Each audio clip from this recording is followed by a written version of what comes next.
Hey, what's up guys, it's T-Bone here and welcome back to another episode of playing Legendary Game of Heroes. So I just finished the final level in the last Inferno map for the current event, Song of the Wild. As you can see, I'm able to do a quick loot here. I was able to 3-star all of the levels and it definitely wasn't easy. I ended up settling on a deck that I've been talking about a lot, and that was the Halloween deck, but it's a sort of a different version of it in that I don't have any of the ultra rare cards, so I needed to depend on an ally.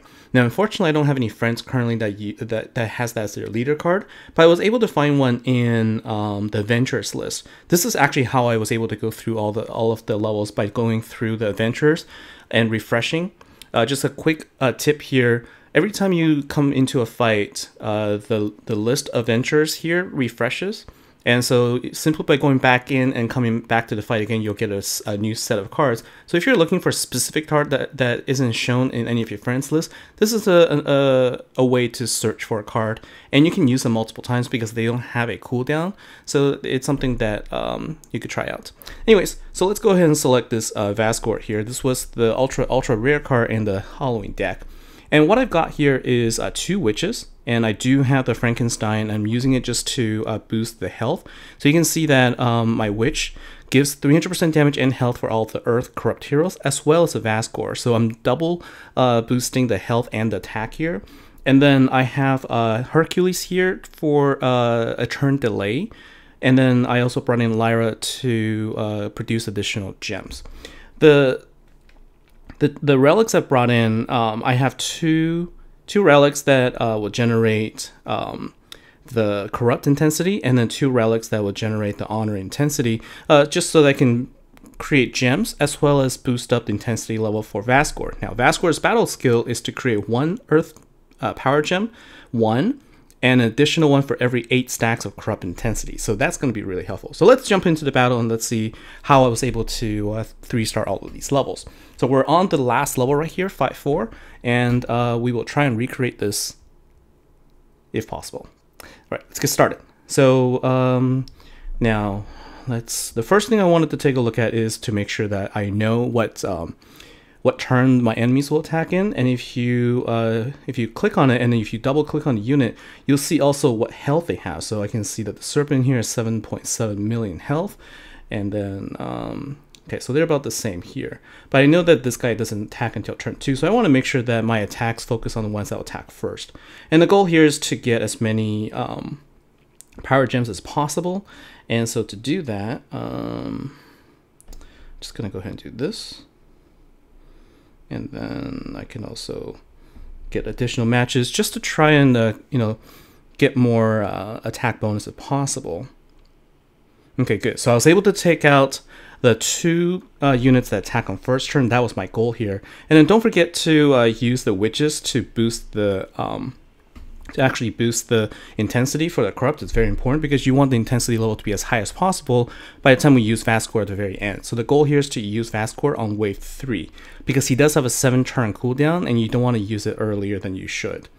Okay, and so with this card now, what I'll do is let's go ahead and use Lyra.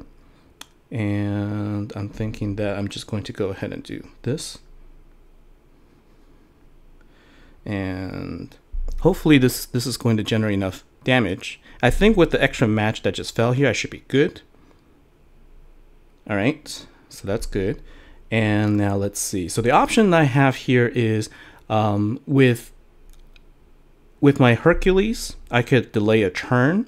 I could also use Frankenstein at this point to take out an enemy. And so I can see that I have 2 here, but then Empyrean, the Icarus here has 21 million, I believe, health. Yeah, so 21 million compared to this guy here, which is still at 7.7. So one thing I can try and do is actually to delay his turn. And so what I'm going to do is I'm going to use Hercules on him right now. And then I'm going to actually focus my attack on this guy here so that I could remove him from the fight and then focus on the Icarus afterwards. Okay, so let's go ahead and do that.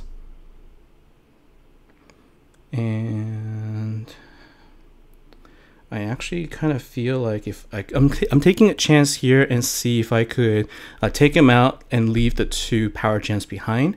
It looks like I will not be able to, so that's okay. I'm gonna go ahead and revive because I do get 1 free revive here, and then now I have the second turn to match my power gems,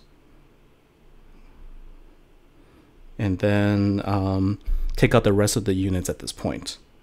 And also at the same time, I now will have the ability to use the witch's skills to further boost Vazgore. So now we're on to wave 3, and and I was able to save my Frankenstein as well, so that's good. So let's go ahead and use this first, and then I think that simply by using Vazgore I'll be fine, but just in case I'm going to go ahead and attack with Frankenstein. So you can see it took about 1/4 of the health there. And now with about over 100, I'm expecting about at least 10, more than 10 power 1 gems to be created at this point. So let's go ahead and do that. So there it is. And now all we have to do is go ahead and do a quick swap and then match them. And then also, you know, I missed one there, but this should be fine. So we have 20 times bonus here. And with that, we dealt more than enough damage to take out the final boss. And this should be enough turns for a 3-star spell. So let's take a look here. Good. We were able to do it within 5 turns. And we can see that at the final level, you're going to get 150 experience points. And then you're going to get 864,000 trophies for defeating the last level. So that is sort of the trick I wanted to show, or at least not the trick, but the deck that I ended up using.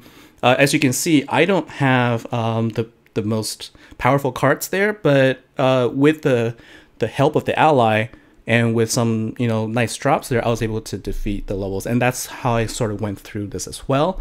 And this should work for you if you're able to find allies that have those cards. So hopefully this has been helpful for you. There's still at least another day and a bit left of this event, so hope for the best, and we'll see you in the next episode. Thanks. Take care.